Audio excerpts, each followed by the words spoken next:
looks like football, baby.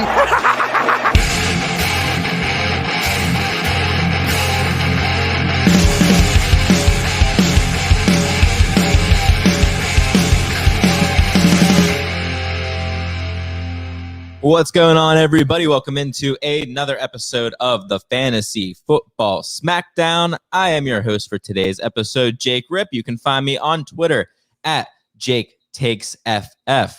And of course, joining me as always, folks, you know him, you love him. You can find him on Twitter at KyleMonth8. This is month 8, but just so you know, he's going to be with us all year round. Give it up for Kyle August.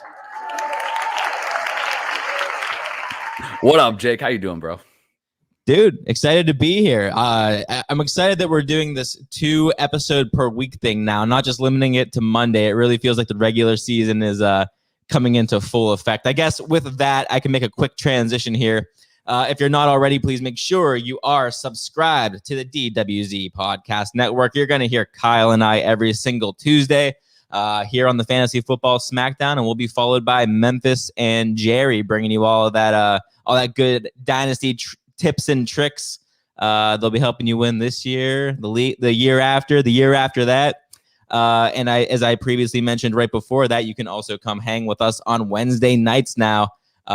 This Wednesday night specifically, come hang out for a little DWZ Q&A. Last week we had a blast with Kyle, Memphis. We had Dallas on. Thanks, Dallas.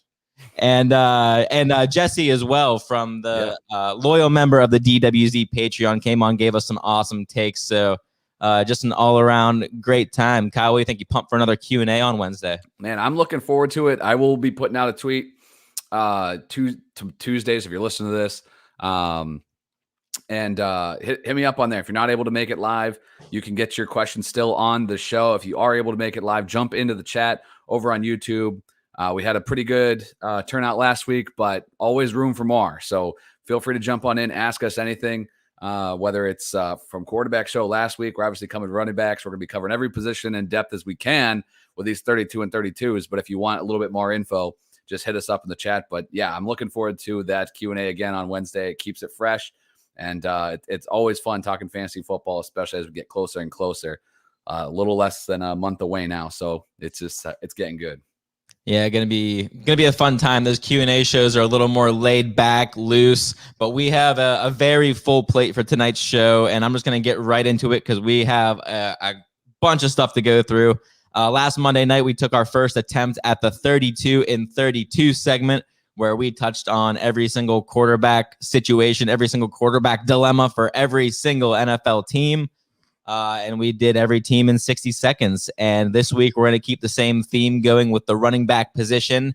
And I have a good feeling we're probably going to go over on time on a couple of these. It's going to be really hard to stay within those 60-second parameters. But we'll see if 32 or so minutes from now where we land. But how do you feel about each of these teams in 60 seconds? Optimistic? It's gonna be tough. As you're talking here, I'll add, if you're watching on the YouTube stream, we got the clock going. You'll hear 2 beeps just like we had last week, but it's gonna be tough. There's a lot of information here to cover. Last week was a good warm up with the QBs because maybe there was only maybe 2 guys in a few of these situations. Obviously now we're gonna be ramping up with a few more mouths to feed in all these backfields, and then of course next week is gonna be the ultimate test. So I think this one's gonna be tough, but I think this is like, we're like strength training here. We're just getting a little more. And that's why next week's going to be an animal, but I'm really looking forward to talking running backs here because this is the position that kicks off every draft, man. And every league, it's running back heavy right now. These guys win championships. And if you can hit on one of the high end ones. So man, I'm looking forward to this and ready to rock and roll. Yep, we're going to do it the same way that we did last week by division, starting with the AFC, then the NFC, and we'll get it kicked off with the AFC North. Kyle, you want to get that timer going, and we'll get kicked off with the Baltimore Ravens backfield. Here we go.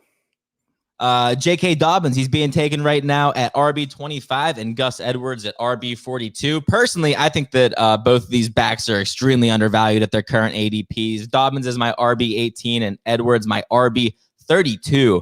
The Ravens ran the ball at a significantly higher rate than the rest of the league last season, and Dobbins finished RB21 just last season, despite 0 games with double-digit carries for the first half of the year. So are you as optimistic about this Baltimore backfield as I am? Yeah, Dobbins was awesome at the second half last year. He only had 25 attempts for the first 6 weeks, but then from week 8 on, 13 fantasy points per game and half PPR. That would have been just outside RB1 territory. So I really like Dobbins. He's going right now at the early third. I dig that. Edwards is a late round flyer for me with some upside. But this is all rushing offense, man. So I'm in on both these guys if I can get them at their current value. Oh, right on. And at 57 seconds, we're one down. Moving on to your Cincinnati Bengals. Joe Mixon's going right now at RB13. And I kind of like that ADP for Mixon. He's my RB11 in my personal rankings. Mixon commanded an 82% opportunity share in 2020. That was second behind only James Robinson. That's good for 20 carries per game, 4.3 targets per game before he got injured. I just feel like there's no reason to believe that Joe Mixon doesn't get that same workhorse volume or even better this season. And that's in a killer offense. And this is a guy that you can oftentimes be getting as your RB2, depending on where you're drafting. What do you think about Mixon? Yeah, I have him a couple spots ahead of Dobbins, so him going in mid-second is appropriate value. He should own this backfield. You talked about his the carry percentage in that backfield. He completely dominated it. If you remember, though, he was really slow going, but I think this offensive line is improved. It's not great, but this is an offense that should be more productive this year and should lead for more to Joe Mixon. So there's not a second guy I really like in this backfield. It's Mixon's backfield, and mid-second's an appropriate value. I'm in on Mixon as my RB2. Moving on to the Cleveland Browns, a little bit of a running back committee. Nick Chubb, Kareem Hunt. Chubb's going as RB8 and Kareem Hunt as RB23. And it kind of feels to me like Chubb is a smidge too high and Kareem Hunt is a smidge too low. Like RB8 is a little expensive for me considering the lack of receiving upside with Nick Chubb, 1.5 targets per game in 2020. Plus, I think it's reasonable to expect a little bit of negative touchdown regression from Nick Chubb, who just could not stay out of the end zone last season. What do you think about the Cleveland Browns backfield? Yeah, I'm with you on Chubb being just a little bit too high. He's going RB8 off the board. Man, I have him at 10. You mentioned the touchdowns. He had 12 rushing touchdowns last year. He only played in 12 games. So on a points per game basis, he was right around there, but only 16 receptions really caps that upside for me. As far as Hunt goes, his upside's capped because Nick Chubb is a beast. He's going to take all the rushing production. Hunt should be a solid RB2, but he doesn't have top 15 upside, in my opinion. You can't rely on that injury. So a little early for Nick Chubb and Kareem Hunt as far as ADP goes. So I think I'm with you there. All right, let's take a break from this committee. Talk about a surefire locked-in RB1 in Pittsburgh. Naji Harris, he's going as the RB12 in fantasy leagues. If fantasy gamers didn't have a problem taking CEH in the first round as a rookie last year, then Naji Harris should feel like an absolute steal at RB12. The upside is enormous. But if he's going to end up getting all of the carries along with the receiving upside, the receiving work that we're anticipating, then even the floor, like it's going to be super hard for him to fall outside of that top 12 range, in my opinion, for 2021. What do you think about Najee? Yeah, when we're sitting here at the end of the year, I think you're going to be talking about Dalvin Cook, Elliott, Henry, probably Joe Mixon, and Najee Harris will be there too, as far as running backs to just completely own their backfield. So you can't go wrong with that. Mid-second for a rookie seems rich, but you mentioned CEH last year. Fantasy owners have done this before. The only concern I really have about Najee has nothing to do with him. This offensive line, 5 new starters. They're moving one. They're switching the tackles. But 4 brand new guys, 5 new starters on this offensive line. That's a little bit of a concern, but he's going to get all the work and all the reception. So love the upside for the rookie. Moving down to the AFC South, and let's just rip the Band-Aid off here with the Houston Texans backfield with Phillip Lindsay. He's going as RB51. David Johnson, RB34, and Ingram as RB57. We've discussed extensively the value in this backfield that is Phillip Lindsay. He seems like he's going to, in my opinion, I believe in your opinion, have the most value in the backfield. To tell you the truth, I think this is a situation that I'm still just avoiding altogether, especially if Deshaun Watson isn't in the picture, which right now is looking like a completely 50-50 debate. But if Deshaun Watson isn't the quarterback, then this offense stands to be horrendous. What do you think about this backfield? Yeah, DJ had 1,000 total yards and 8 touchdowns last year, but that's all with a grain of salt. With no Watson there, that's concerning. They did give DJ some guaranteed money, so I expect him to get first crack at it. But Lindsey's a guy that's coming out. He had back-to-back 1,000-yard seasons before falling out of favor in Denver. I love 13th round value on Phillip Lindsay. DJ going at the end of the 7th, early 8th isn't horrible, but Lindsey's a guy I'm going to take a flyer on a lot of times in drafts in 2021. The Indianapolis Colts, man, I have an extremely mixed feelings with this backfield. Jonathan Taylor's going with RB6, and then Marlon Mack and Nyheim Hines plenty later. JT, he's the top 5 RB talent in the league. I don't think we have to really debate that. The Colts have a killer offensive line along with a solid defense that should keep them in games, allow the Colts to run the ball. The concern with me isn't even the whole Carson Wentz thing. It's just a matter of what kind of a workload Taylor's going to get with healthy Marlon Mack to steal carries and Nyheim Hines still there to siphon away targets. Are you concerned about this Carson Wentz thing? What's your overall temperature on Taylor? Not as much concerned about Wentz, just concerned of what the offense is going to look like without Phillip Rivers. You know what Phillip Rivers was. He was dumping off Nyheim Hines a lot, so I have a little bit of concern about him regressing a bit. And Taylor, I like him. He's the top 10 running back for me, but we talk about David Montgomery and how he beat up on teams at the end of last year. Taylor, in his last 5 games, he averaged 123 yards, 8 total touchdowns, but he only faced one defense that wasn't in the bottom 5 in allowing running back points. So it's going to be a tougher sledding over the course of the season. One to watch, though. The Jacksonville Jaguars are going to have a new look this season. James Robinson was elite last year, but he's slipping a little bit in ADP because of Travis Etienne. Etienne, RB26, and James Robinson, RB22 in current ADP. I thought I'd be way higher on ADP than Etienne, but he's just my RB23. And that's all pretty much based on receiving upside in my eyes. Back in May, Urban Meyer said that Etienne was working mostly as a wide receiver in rookie camp. And just last week, a report came out that Etienne has been, quote, uncoverable in training camp. So I think we're in store for some big-time receiving numbers on that front. But where do you stand on this running back debate? Yeah, I have him pretty close. I put him back to back. I hate doing that. It feels like a hedge. Etienne's the upside pick for sure, and he's going in round 6, so I love that. Just see how it happens. I think Robinson going at 4, end of the 4th, early 5th is a little rich. I just feel like even though I have him ranked at 23rd, which is where he's going amongst the running backs, I just feel like that's the spot where I'm going to be taking a lot of wide receivers over Robinson. I think Robinson can still be a 1,000-yard rusher, but those receptions are not going to approach where he was in his rookie year. There is no running back competition in Tennessee. They call him the king for a reason. Over 2,000 yards and 17 touchdowns for Derrick Henry in 2020. He's currently being drafted as the RB3. He was RB2 in half PPR last year, despite being non-existent as a receiver. In fact, had Henry caught 0 passes last year, he was still finished as the RB3 on rushing production alone. Just absolutely insane. Is Derrick Henry also your RB3? He is my RB3. I want to put him in RB2. I really do. But even because with Cook, the durability does concern me just a bit. And you have to be nitpicky at the top. But if we're going to be nitpicky about maybe possible durability concerns, we should be nitpicky about the 100% chance of Derrick Henry catching less than 20 passes. 19 last year was his career high. So he's really dinged in PPR. He's a top 5 back for sure. I would take him at 103. In half PPR formats, and I feel really good about that. I think this will be another big year for the King, and there's no one else to talk about in this backfield. Very good, my friend. Moving on to the AFC East and the Buffalo Bills. Naturally, I want to say that I'm hands off of this backfield, and I pretty much am. Zach Moss is going as the RB36, and Devin Singletary a few spots later, RB41. But still, I think we have to acknowledge that the Buffalo Bills have one of the best offenses in the league with a very, very, very rich quarterback nowadays. But I won't even consider Devin Singletary. He's completely off the board for me. But I think there is maybe a world where Zach Moss sneaks into the top 24 RBs. What do you think? There is a world, but that world has to watch Josh Allen give away to a red zone running back. The Bills as a team had 8 rushing touchdowns from their running backs. That was the total amount that they had the first 2 seasons combined with Josh Allen as their QB. So only 16 rushing touchdowns in the 3 years of Josh Allen under center. I am not banking on that. Even in the 8th and 10th round for either of these running backs, no thank you. I am completely hands off. There will be other players that I like over both of these gentlemen, guaranteed. And time. See how I did that? Very nice.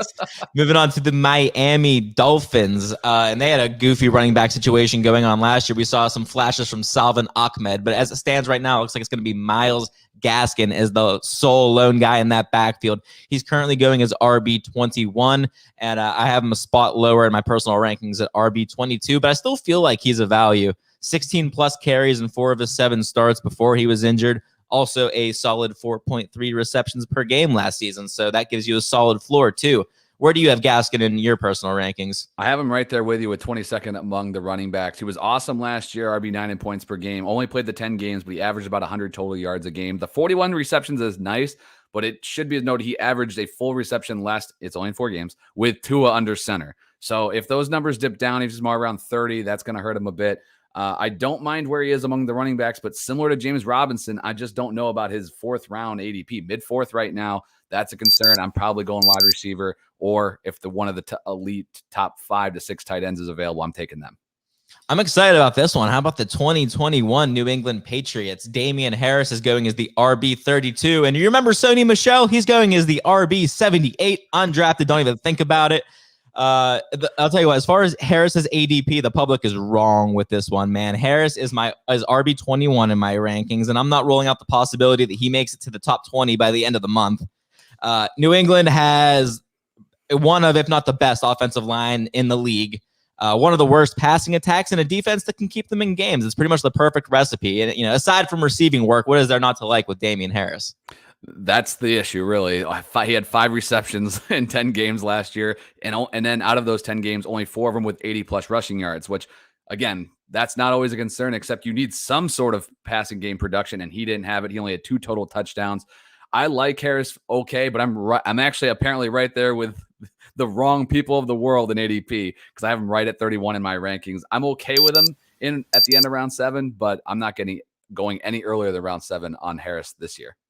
We got one team left in the AFC East, and that's the New York Jets. And it looks like Michael Carter is going to be the guy in that backfield. He's going as the RB35 and Tevin Coleman as the RB56. I feel like one of these guys is probably going to end up being a big-time value, depending on how relevant they are, I guess, on a daily fantasy play. But as of now, I got to give the edge to rookie running back Michael Carter. Less than a year ago, there were people debating whether or not Michael Carter was just as good, if not better, than college teammate Javonte Williams at North Carolina. That was a debate we were having. So I'm not going to sour on him just because he's a New York Jet. What do you think? Yeah, the offensive line, and actually looking at these two guys, I have Harris at 31 and Carter at 34. And even when I'm looking at that, I don't know how I feel great about it. I might actually flip those two guys just from the upside play. The offensive line in New England is super strong, and the Jets are a big unknown. But I just feel like this is Carter's backfield. You talk about Tevin Coleman, Ty Johnson, LaMichael Pirine. I mean, yes, Coleman has familiarity with this offensive system, but the rest of these guys we're already here. This is the regime that brought in Carter. I think they gave him the shot. 7th round is awesome. Moving on to the AFC West, and a tricky one right off the bat here with the Denver Broncos backfield. Melvin Gordon's being taken as the RB30 right now, and Javonte Williams as RB28. These guys are pretty much back-to-back.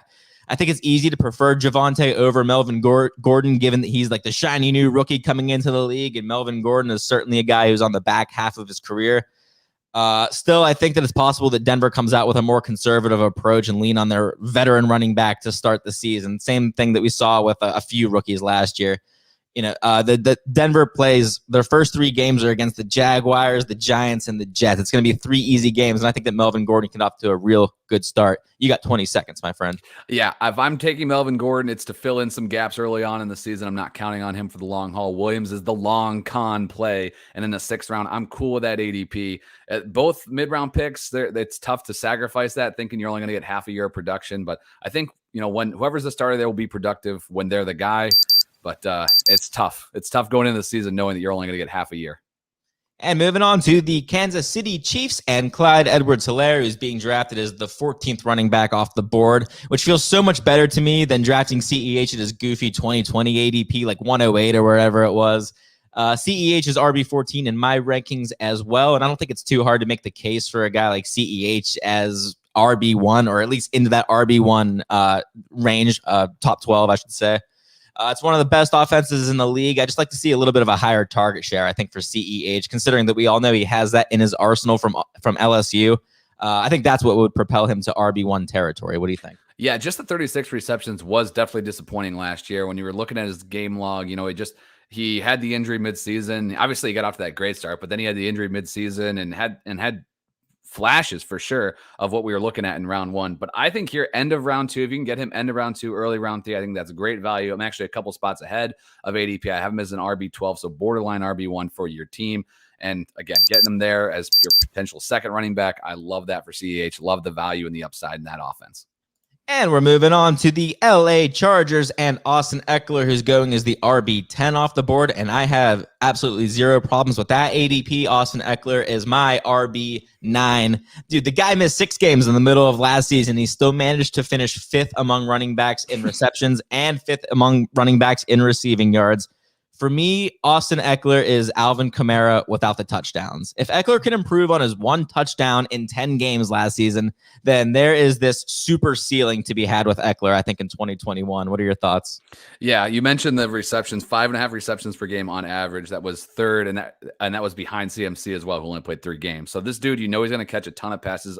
I love what we saw with him and Herbert coming in, instant chemistry, getting involved. This is a team that's going to run a lot of plays. Their defense is going to be pretty poor. He's a top 10 running back for me as well. And fun fact, maybe not so fun, but since Melvin Gordon returned for his holdout in 2019, Austin Eckler still just has that 1 rushing touchdown. You're not worried about rushing touchdowns. You're getting this guy for his receptions. All right, so there's going to be some people who don't like this one, but we're going to move on to the Las Vegas Raiders. Josh Jacobs is going as the RB16 and Kenyon Drake the RB40. Plain and simple, Kyle, I will not roster either running back, and ADP doesn't particularly matter to me. Kenyon Drake is going to be involved probably more than we'd like to see, probably more than Josh Jacobs owners would like to see. The Raiders' first 2 games of the season are against Baltimore and Pittsburgh. Ooh, I got Jacobs buried, man. He's buried on my rankings at RB32. And that's more so symbolically. Like, I'm confident he'll outperform that rank, but it's just so easy for me to come up with the case for 31 guys that have more upside and maybe even a safer floor over Jacobs. So go ahead, man. Yeah, Jacobs has averaged 18 attempts per game over his first 2 seasons, was top 3 in the league last year with 273, had the 12 rushing touchdowns, which really boosted the fantasy production. I am with you that I'm not taking him at 16 overall, mid-3rd, but if he falls to the 4th, I'll start taking him just purely from a bell cow standpoint. Kenyon Drake had back-to-back 50-yard reception seasons before 2020. I think he's going to take all that passing down work, which is just fine. He can be a flex play in round 9.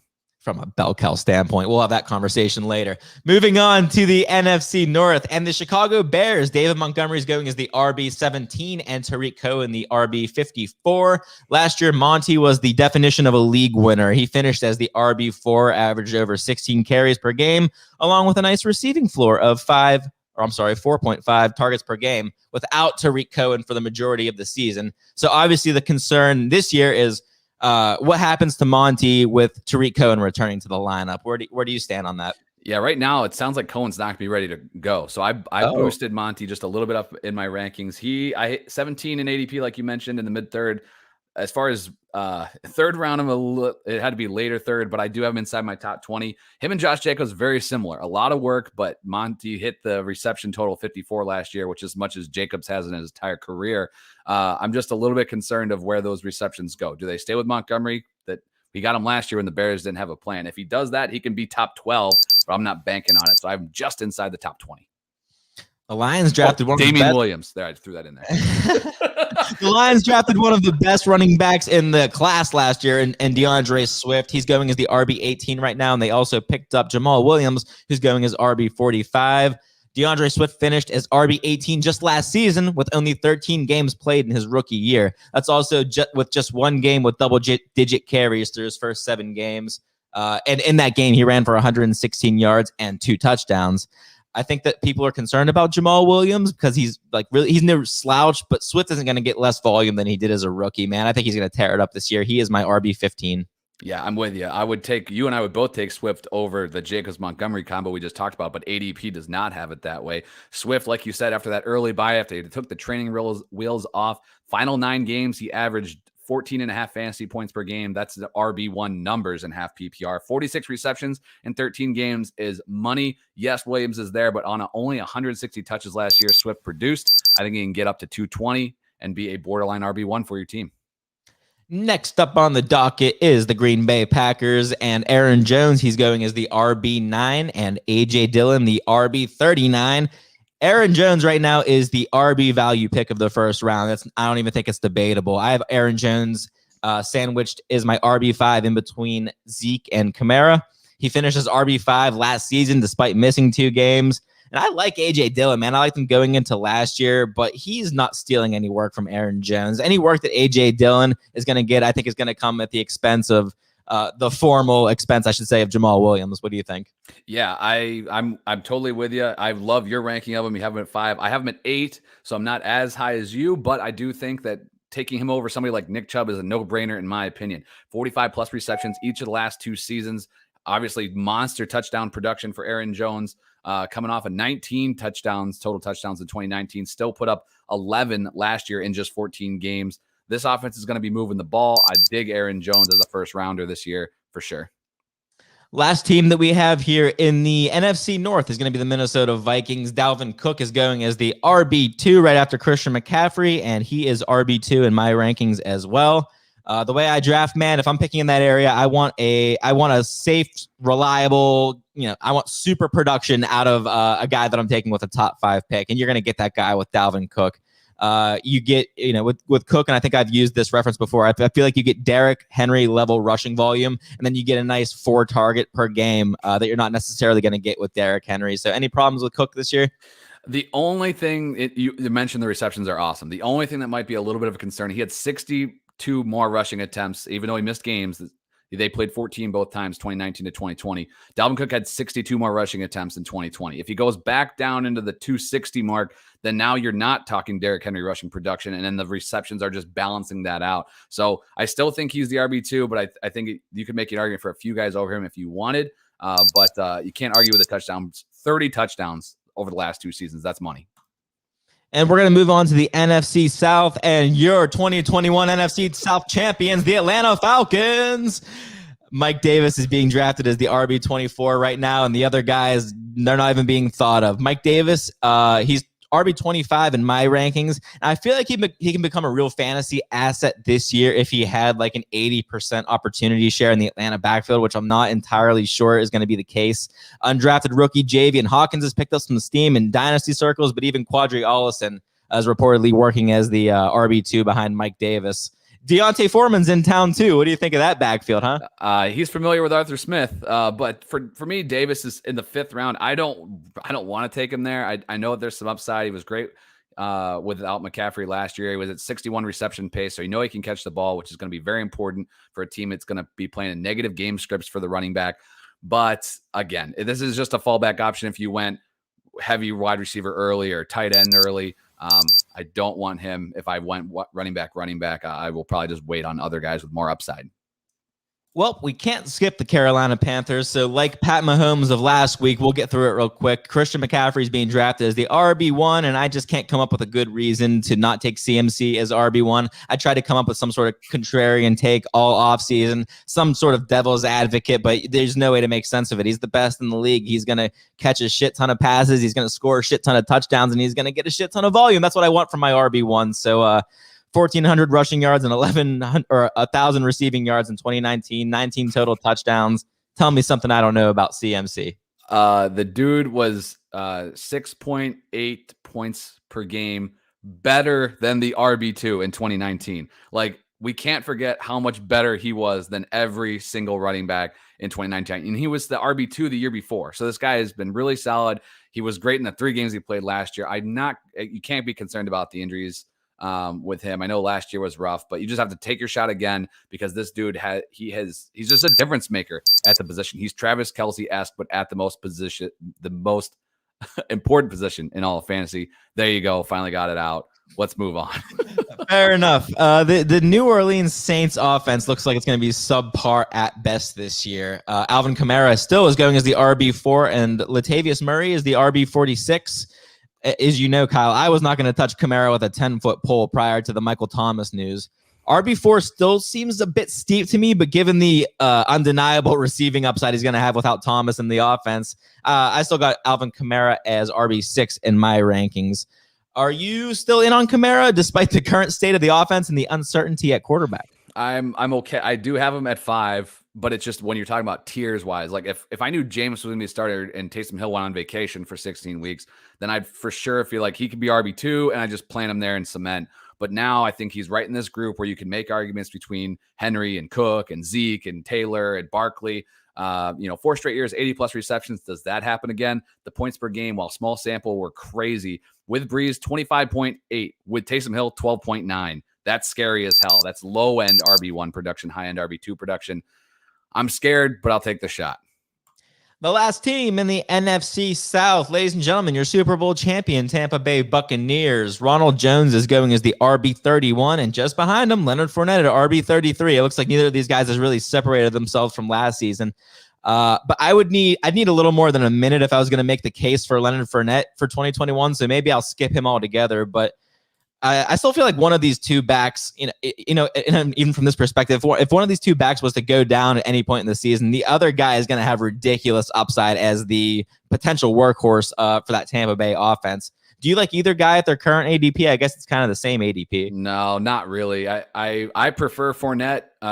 We saw it last year in the playoffs. It was absolutely bonkers how much they just went away from Ronald Jones. During the regular season, it was Ronald Jones. He had almost 200 attempts, just under 1,000 yards. The receptions were pretty close. The targets were pretty close. But the other reason that I'm a little bit hands-off is I don't know what Gio Bernard's impact on this offense is going to be. They didn't have somebody like him last year. Those receptions just disappear for both. I'd be concerned. So round 8 would be the earliest I would take either of these guys, and that's just later than their ADPs. We're going to move on to the NFC East and the Dallas Cowboys. ADP has finally come around for Zeke. It's taken a while, but I think RB5 is great. I have him personally as my RB4. He's coming off of an underwhelming 2020 season, at least by his standards, 980 yards and 8 total touchdowns in 15 games. That was good for RB11.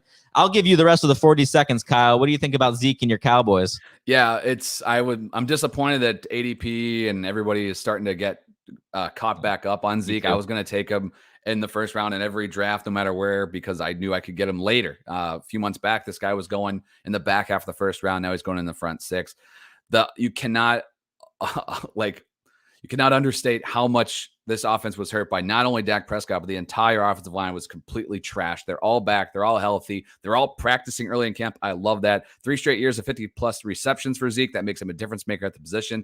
And as much as we were worried about Tony Pollard, while I like the talent, his touches just went up from 101 in 2019 to 129 last season. So a little bit more involved, but not enough to bump Zeke out of my top 5.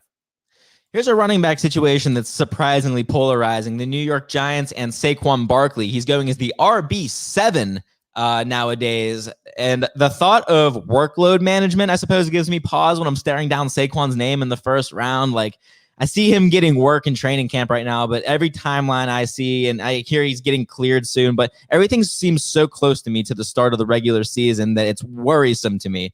Not to mention also multiple reports of this Giants offense in general just struggling in training camp. I'm seeing nothing good out of Giants camp. What do you think? Yeah, he got activated off the pup. He's practicing today. Is he limited the first few weeks? Yes. But I think if you take a player like Saquon Barkley with what you know, you're shooting for the moon, which is totally fine. That's what you have to do in redraft leagues. You have to hit because everybody's going after the same goal, right? So to take Barkley in the first round, I'm totally fine with it. If you get him in round 2, that's freaking money, and you're lowering your risk. But because you already have a stud paired with him. But I'm taking Barkley in the first 7 picks, and we'll just see how it plays out. Moving on to the Philadelphia Eagles, and they got kind of an interesting backfield too. Miles Sanders is going as RB19. Kenny Gainwell, who I kind of like this year, going as RB61, and then Boston Scott a little after that. We have a 3-game sample size of Miles Sanders playing with Jalen Hurts for what that's worth. And in those 3 games, Sanders averaged 15 attempts, 78 yards, and a touchdown. Also a nice 4.3 targets per game, which really that's the concern when you're comparing like different quarterbacks in terms of how the running back performs for fantasy. It's what kind of targets is he getting. So I'm happy with anything over 4 targets per game. Again, take that for what it's worth because the Eagles have a new coaching staff. But what's your thoughts on the Eagles backfield? Yeah, I'm right there with ADP. I have him at RB18. I would love to get him in early round 4 would be totally fine. He needs those receptions to bounce back. Had a 50 reception season, and then last year it kind of dropped off. But like you said, the numbers with Hurts, while small sample size, were solid. This is a guy that I think has some decent upside, but the risk is definitely there as well because they have Boston Scott and Gainwell, who are both pass catchers. So the receptions don't bounce back. You're looking at a low-end RB2. The last team we have to cover in the NFC East will be the Washington football team. Antonio Gibson he's in that RB1 conversation. He's going as RB11, and McKissick is 48. I've got Gibson just a smidge lower at RB 13. And I think in all seriousness, man, the ceiling here is RB1 overall with Antonio Gibson. It's always weird to make that projection, but that's the kind of ceiling that we're talking about. If he is able to excel as a pass catcher, like we already know he can, and we already know he's a super elite pass catcher from what we saw in his college production at Memphis. He was more of a receiver than a rusher. In addition to scoring 11 touchdowns, man, we're talking about a Christian McCaffrey type outcome. 20 seconds, Kyle. Even without the receptions coming, I still think he can be a low-end RB1, which is what we saw last year. The 11 rushing touchdowns is going to be tough, but I still think he can land right around 8, 9 and still be good. But if those receptions hit, like you said, ultimate upside there. So I really, really like Gibson as an upside play. And that value beginning of the second round, I'm good with that. McKissick, round 13, I'm good with that. I was worried it was going to be a little bit earlier. If it starts creeping inside round 10, maybe, but why not take the flyer on him, see if those receptions stick. Right on, man. Let's kick it to the NFC West and the Arizona Cardinals. Chase Edmonds is going as the RB27 and James Conner new in town at RB37.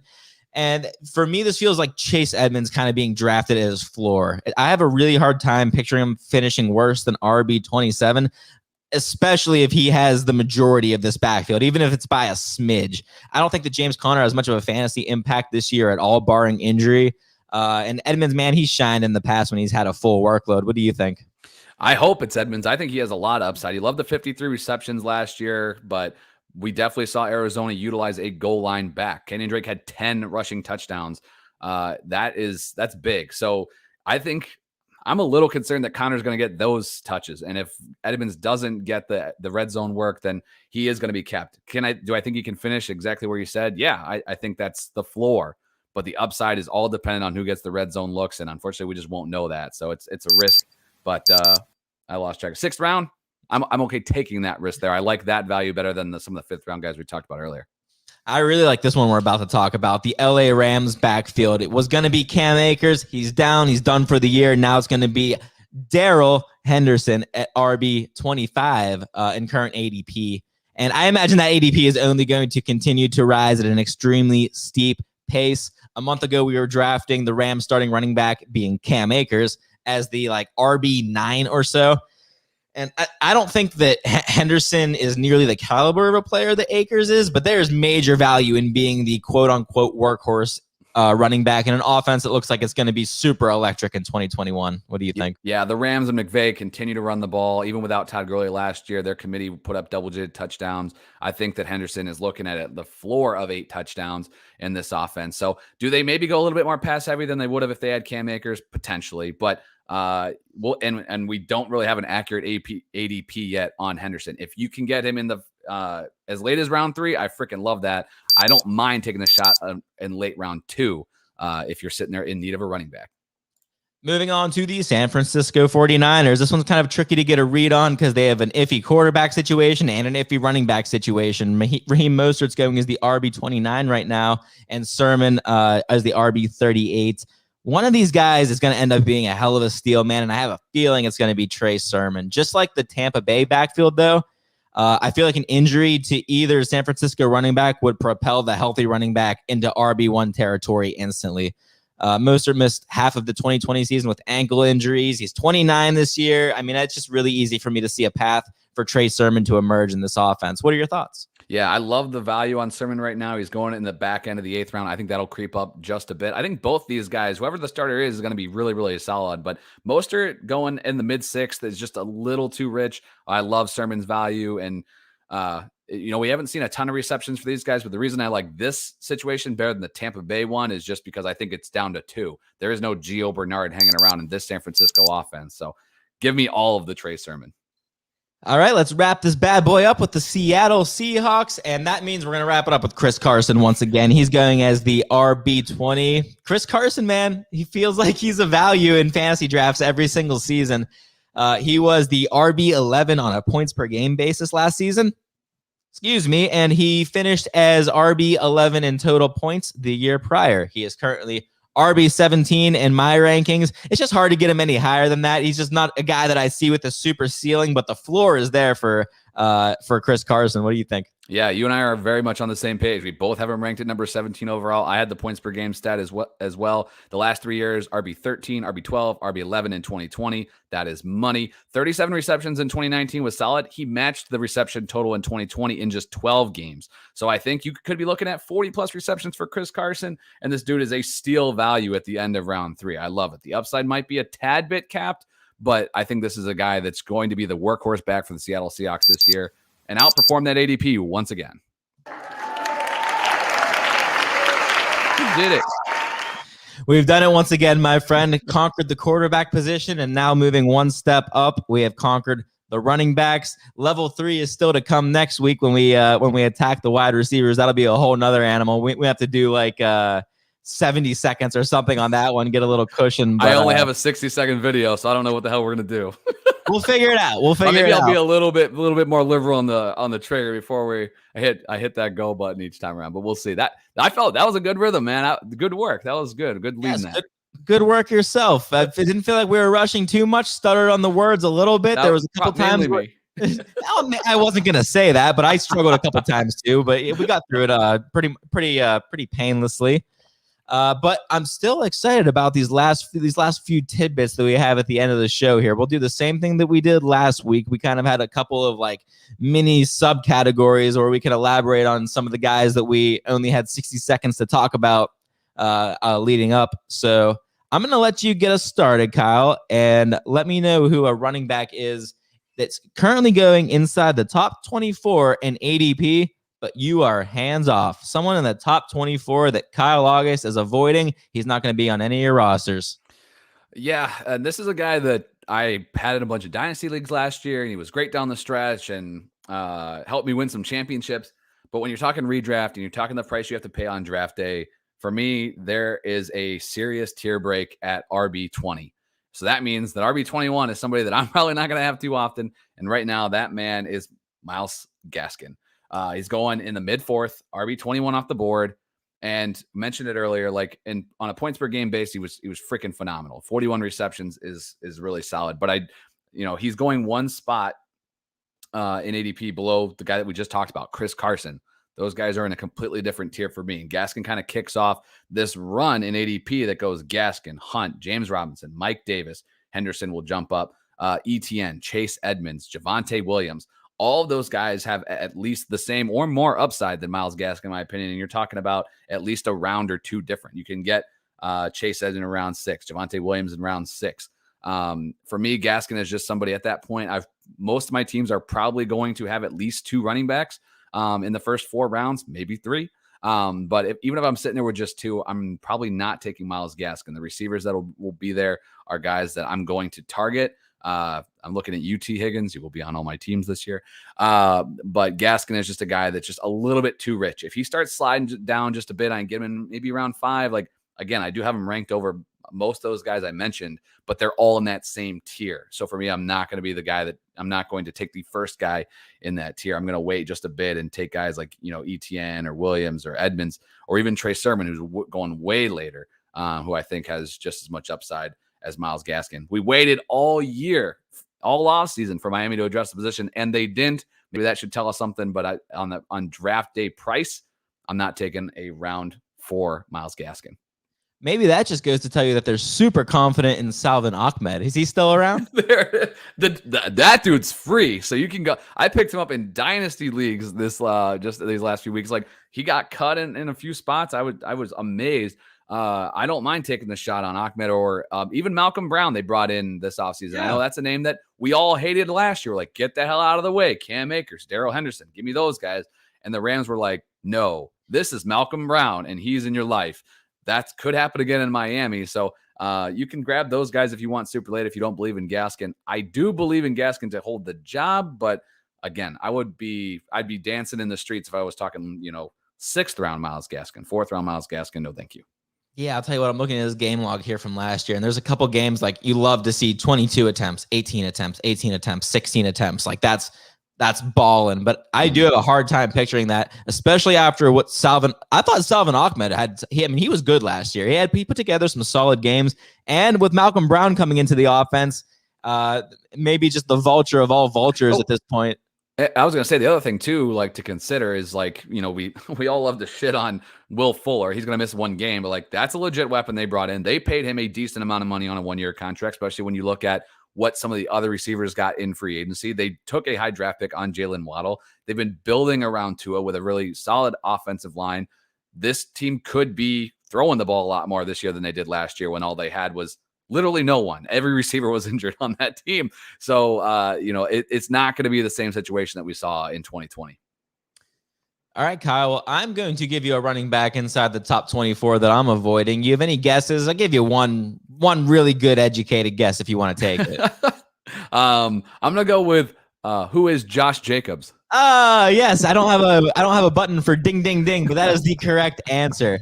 The second I found out that Kenyon Drake was going to Las Vegas, I was out on Josh Jacobs. It was like, because Kenyon Drake is one of those running backs of consequence. He shows up. He's not one of those bums who is just going to get completely trampled on by Jacobs. And on the other side of the coin, Jacobs isn't one of those elite running backs who's just going to command the entire workload, especially if there's someone else who's worth those carries, I guess. And I don't think he's had that till this point in his career.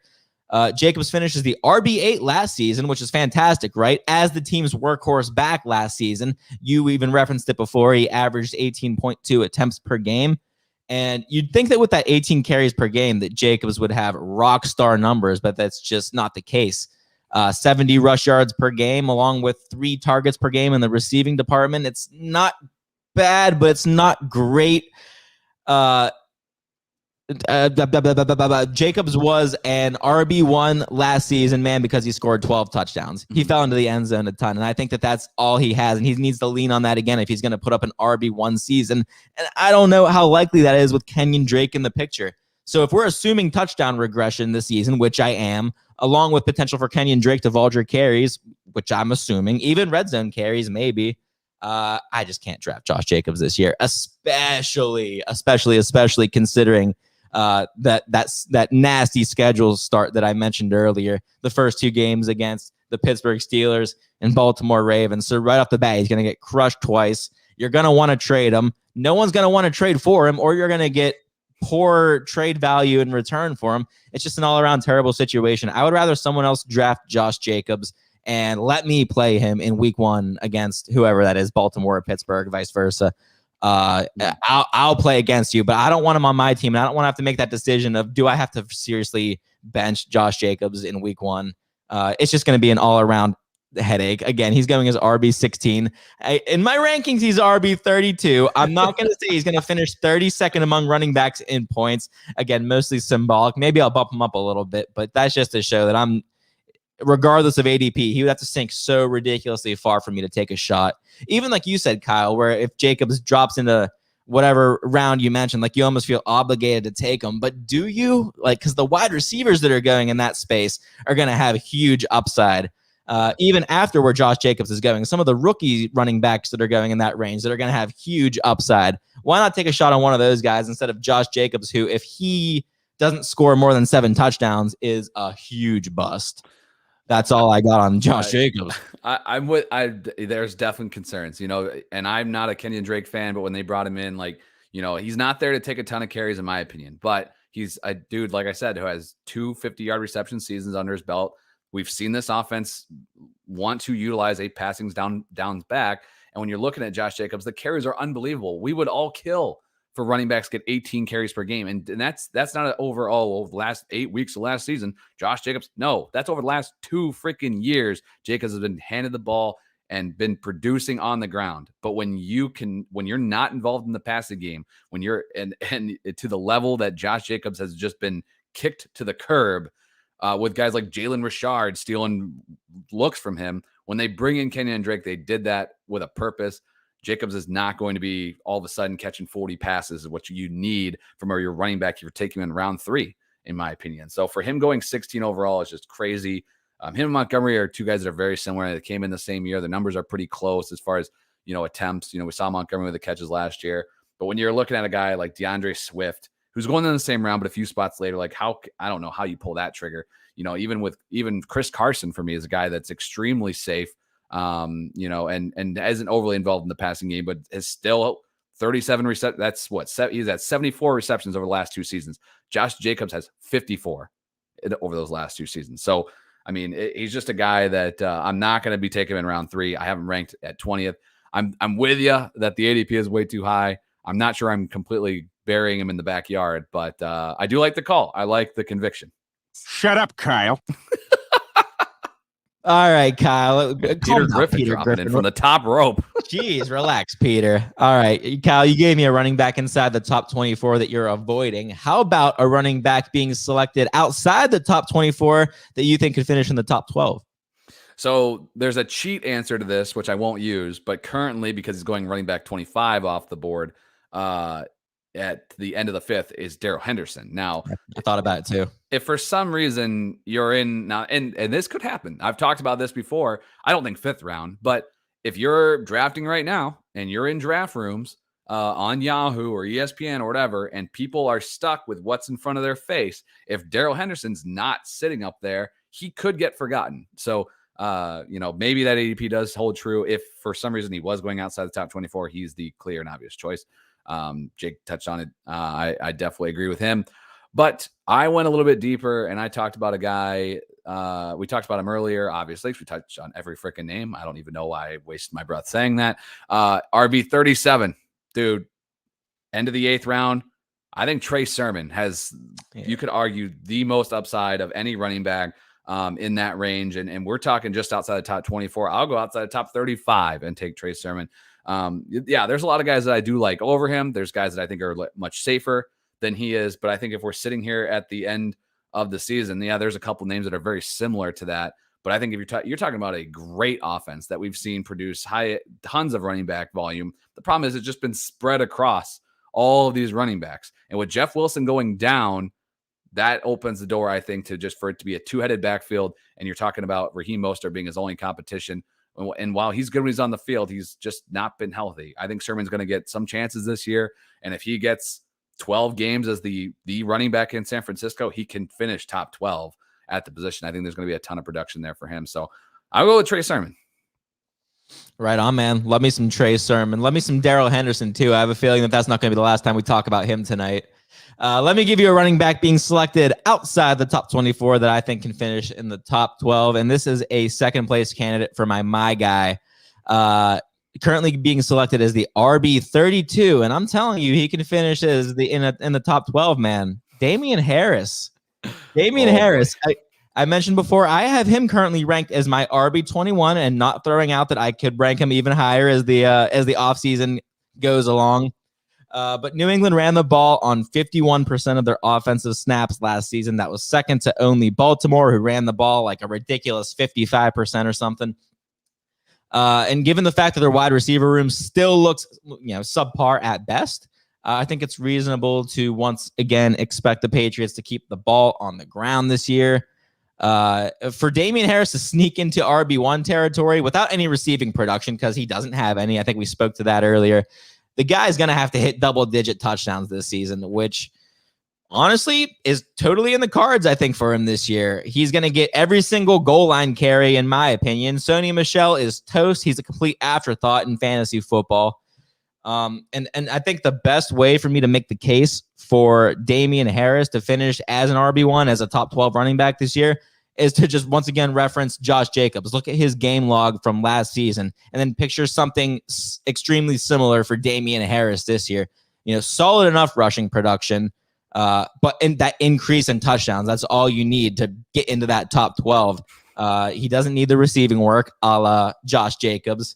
I think that's how Harris gets it done, man, in 2021. I don't think he needs the receiving work. I think that as long as New England just pounds the rock and Damian Harris is their guy, I think he can find the end zone enough times to be a weekly fantasy start and maybe even top 12 good. It's funny how much value where you have to get these guys will change your perception of them. We're talking a 4-round difference, which is that's not a small thing. A 4-round difference between a Josh Jacobs, who his negative is he's not involved in the passing game. He has to score the touchdowns. Oh my God. To Damian Harris, he's not involved in the passing game, but if he gets these touchdowns, which is not wrong at all, that's what you need. You need these guys to, however they get them through the air, on the ground. The touchdowns can make a huge difference.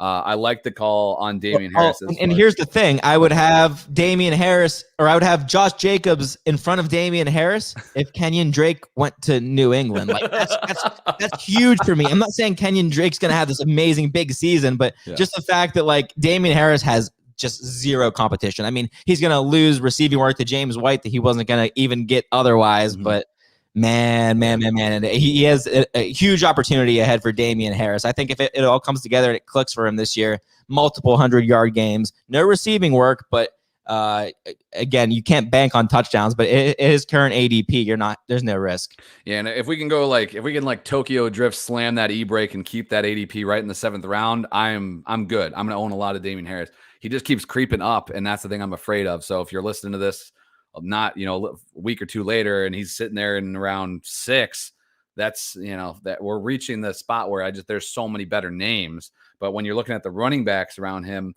in round 7, I think that he's got a decent amount of upside there, and I like that play. So that's an interesting name. I'll be keeping an eye on him, I guess, and see, because I mentioned I might take Carter over him. They're both going in round 7 right now. But it doesn't mean that both those guys might not scoot up a few spots in my rankings as I go through this. But I like the call. And again, I like the conviction. I think that's going to be a fun one to watch. Now, we've mentioned before that when we do shows like this, or actually any show, I mean, you and I don't like rehearse anything, or we don't know each other's rankings or the answers that we're going to give. No. But on this next question, I want to know your favorite target rounds 9 through 12 at the running back position. I'm pretty confident you're going to give me the same answer that I wrote down, but why don't you go ahead and wow me here?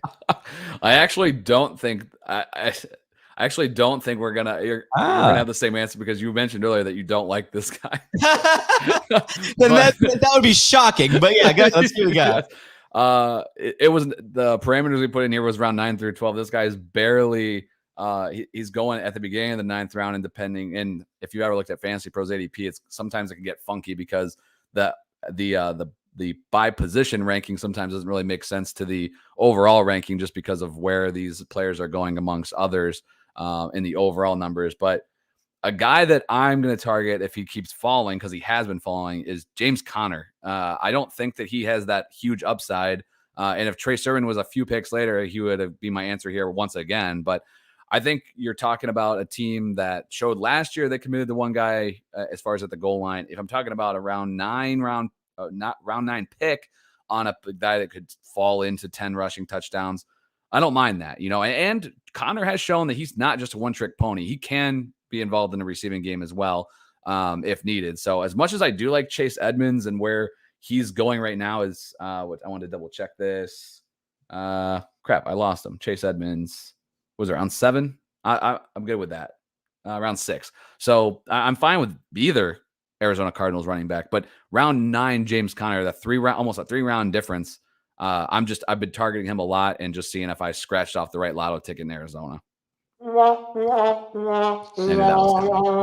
knew as soon as you said that earlier in the 32s, I'm like, oh shit, he's not gonna like that. Yeah, that's hilarious that I set that up with the dramatic, like, oh, I bet we got the same player here. Yeah, and I'm not as in on James Conner, but you can definitely make the case for it. I mean, his case isn't much better than Chase Edmonds. The only thing you could say about Chase Edmonds is that he already has whatever rapport. He's been around the team already. We've seen him have big games in a Cardinals jersey before. And the last thing we saw from James Conner was like fragile Pittsburgh James Conner. So maybe just recency bias leaning me towards Chase Edmonds there, but yeah. I'm not going to. Conner's not super exciting by any means, but I think he's good enough. Like, I don't think he's completely just washed trash that, like, if he has to fall into the end zone. Like, I think he could be productive enough, but for fantasy purposes, I hope it is Chase Edmonds. He's way more exciting, but I think Conner could see the goal line work. Some of the reports, just keep an eye on that as we're going, because I've read here and there that that's what it's looking like, and that would be a little bit scary for Chase Edmonds owners, and 9th round value would be solid then for Conner.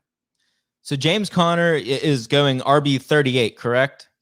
Yes, that's where I got him. Yeah. Well, you know what I would rather do? I'm going to wait that out. I'm not going to take James Conner because I'm going to wait a couple more picks and I'm going to take me some Gus Edwards. There it is. Yeah. Yeah, man, I was surprised this wasn't your guy. Edwards currently being selected as the RB 42, just around that 9th, I think 10th round area.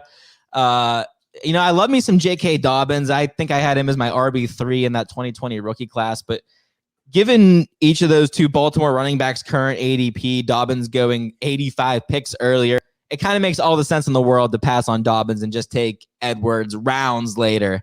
I'm sure we've mentioned on this show, but Edwards, dude, he's a damn good running back. PFF graded Gus Edwards as the 4th best rusher of 2020. He's been a high yards per carry guy his entire career, over 5 yards per carry for 3 years straight. And Baltimore, I think I referenced this one before too. Baltimore ran the ball on 55% of their offensive snaps last year. So there's plenty of run volume in this backfield for both J.K. Dobbins and Gus Edwards to be weekly fantasy assets. Like, it can happen. An injury doesn't have to happen to one of these two guys, like the Tampa Bay situation that we talked about before, or the Arizona situation that we just talked about. I think that both these guys can stay healthy, and given how much Baltimore is going to run the ball, they can both be really damn good. And maybe it will ultimately come down to who ends up getting the red zone work between those two. Obviously, Dobbins is the guy to own out of the two running backs. But if we're factoring in ADP and you can get Gus Edwards in the 10th round, man, woo! I want that all day for the top rushing team in the league. So did you just miss Edwards' name or something? I didn't miss it. So when I was going through and looking at him, I usually challenge myself more than anything. Like when there's a guy that I really like, it's just like to make sure I'm not, over fat. I'm not giving too much weight to something that isn't really going to produce me fantasy points. And when I looked at Gus Edwards, I'm like, man, 3 straight years of 130 carries. His yards per carry is just crazy, right? Last year, it's over 700 rushing yards, 5 rushing touchdowns for a guy that, again, is involved with J.K. Dobbins is already there. Lamar Jackson obviously taking a lot of production as well. But it came down to really 2 things. Even last year with those fine numbers for an RB2 on his own team, with really the RB3, which is fine because they run the ball so damn much. He only had 4 double-digit point games in half PPR, and he only had 9.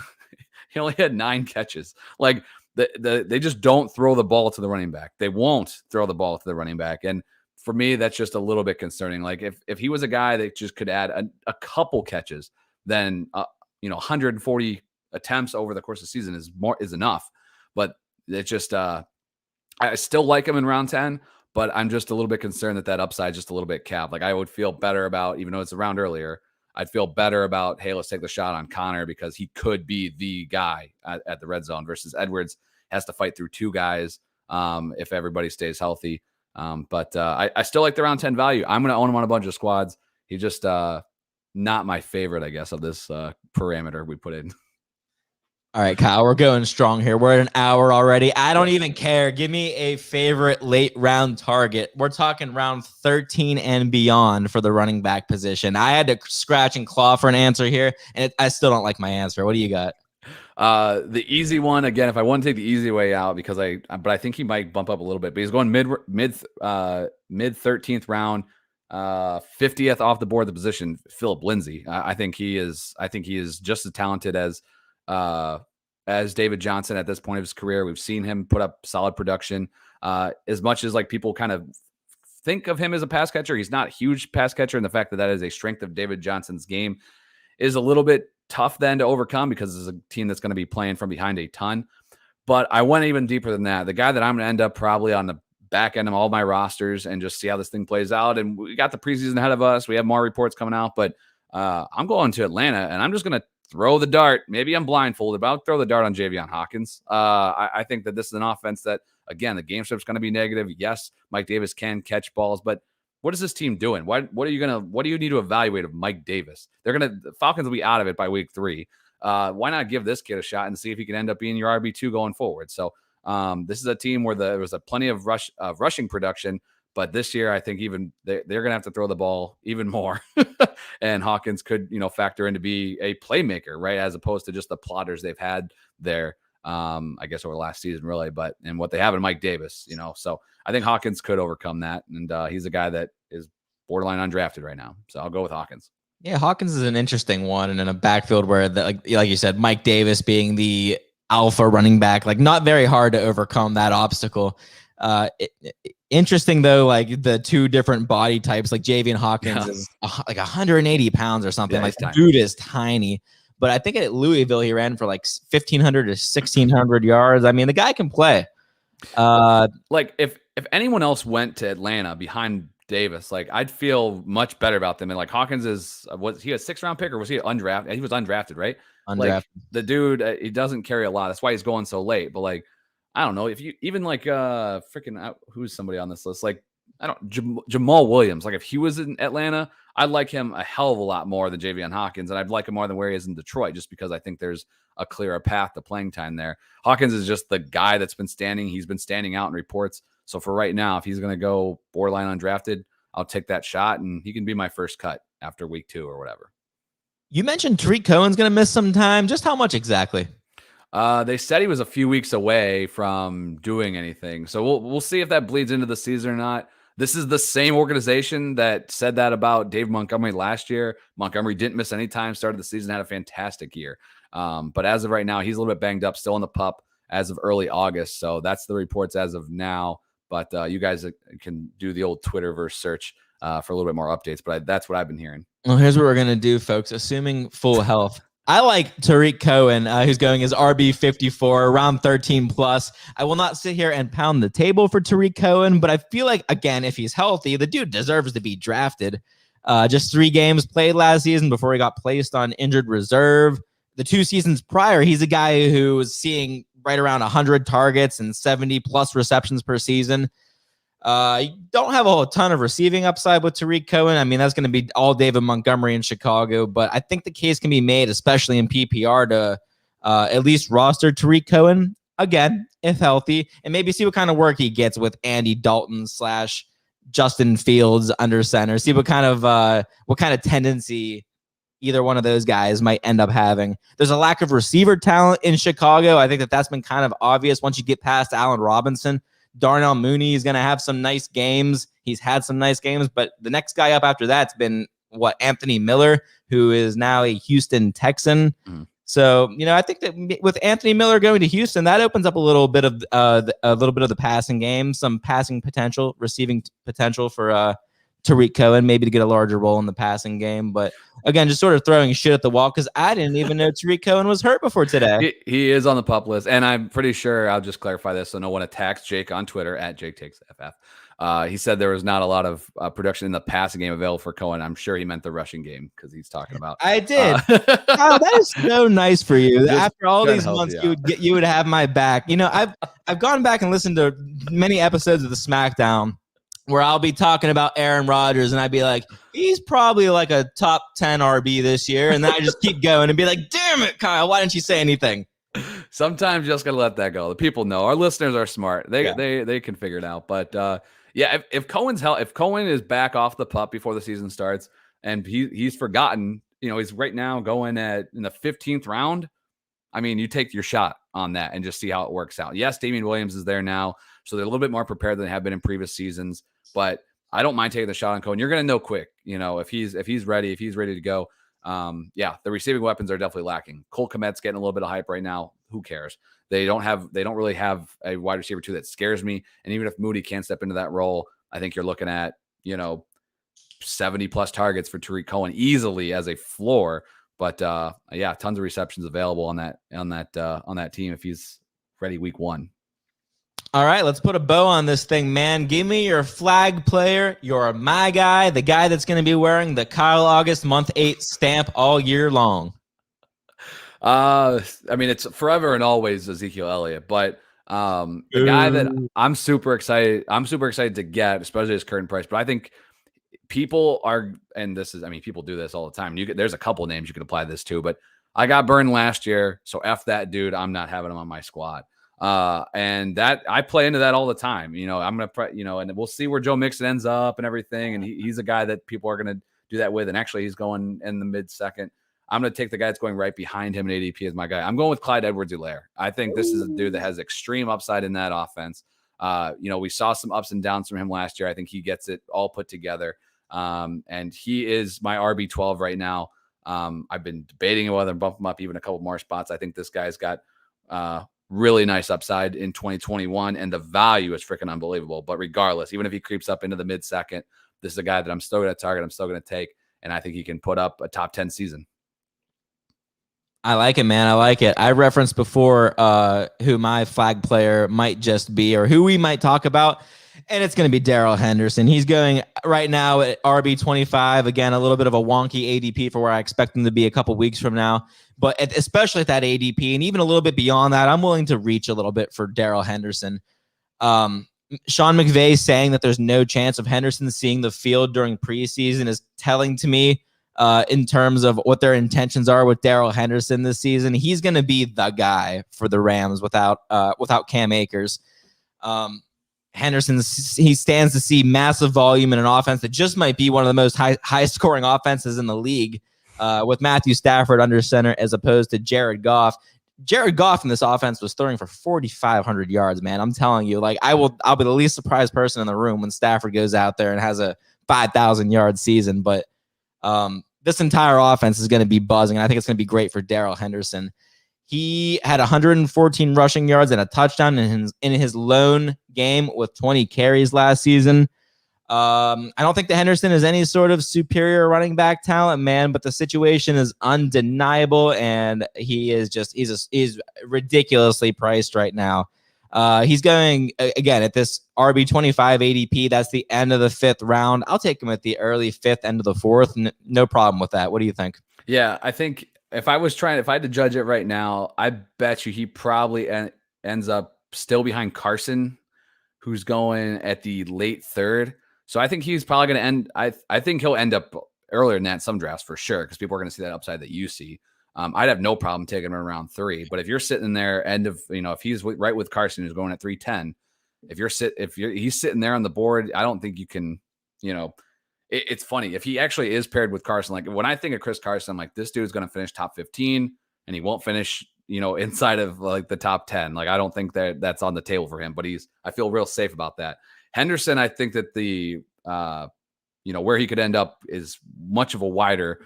He could finish outside the top 24, and I wouldn't be surprised, to be honest. I know this offense is great, but he's had his opportunities and hadn't really stepped up at some times. But now he is the guy they're going to have to lean on him. They don't really think they have a choice. He could be top 5 running back. I mean, that's legitimately his upside. So, like for me, honestly, like now that I'm talking myself through this, and that's why this stuff varies from time to time, it ebbs and flows. Like if I'm staring down both names, I'm taking Henderson because I want to I'm playing to win, right? Like the Carson is not a bad pick. Don't get me wrong, but the upside of Henderson is unbelievable. So yeah, I have him at 21 in my rankings right now. And as I'm thinking about this, he's definitely moving up inside that top 20 and a guy that I'd be excited to take the stab on. And, this game is what it is, man. We're all taking our best estimate here. And, I think you got to shoot for upside. So I'd be stabbing that pick in round 3 every time. Yeah, you're right. I talked about reaching for him at the end of the 4th. That ain't freaking happening. I'm looking at the ADP. Kareem Hunt's going 501. Miles Gaskin 407. Carson at that 310 spot. And yeah, like you said, I mean, I'm taking Henderson before Carson. I feel like you got to. Even some, Jacobs going before him. I guess I've been very clear to the show how I feel about Josh Jacobs, David Montgomery. All these players to me are in the same tier with Daryl Henderson, who's going significantly later right now. So yeah, I guess I'll kind of backpedal on what I said, and I'd be willing to. I'll still reach for Daryl Henderson, depending on how these running backs are falling off the board. If the time's right, then I'm not scared. As far as I'm concerned, he's the workhorse in that offense. And like I said, that was worth RB9 when it was Cam Akers. So it's got to be worth something when it's Daryl Henderson. This has been a fun episode, man. We're about an hour and 15, an hour 12 into some fantastic running back discussion. You want to drive us out of here? Yeah, man. And this was a ton of fun. This was great. And just talking through it, like that's why I love doing this show, just jumping right into it with you. You get the wheels moving. I have a few notes. I'm going to be adjusting some ranks here and there for as my drafts get closer and closer. Some of these guys, just keep an eye on the camp reports. We're getting some good information right now. Don't want to overreact, go crazy. Like today was a negative Jamar Chase mention out there. Oh, okay, whatever. Let that lie, right? But just if you're hearing it enough times where there's smoke, there's fire. We're going to see some preseason action here soon too, which is awesome. So we'll be back on Wednesday, as Jake mentioned at the top of the show, live Q&A with Jake, myself, some more guys from the War Zone. We're going to bring them on. So follow me on Twitter at Kyle Month 8. I will drop a tweet on Tuesday looking for some questions. But if you can, man, meet up with us live on YouTube. We'll drop the link on social media. It'll be on the Dynasty War Zone YouTube page, of course. So come hang out. 9 p.m. Eastern time this upcoming Wednesday. So August 11th, 9 p.m. Come and hang out with Jake and myself. Bring your questions. Try to trick us. We'll try to give you good advice, and it'll be fun. So we'll be back here next week. Again, rate, review the show. You guys take it easy. We'll see you in just a couple days.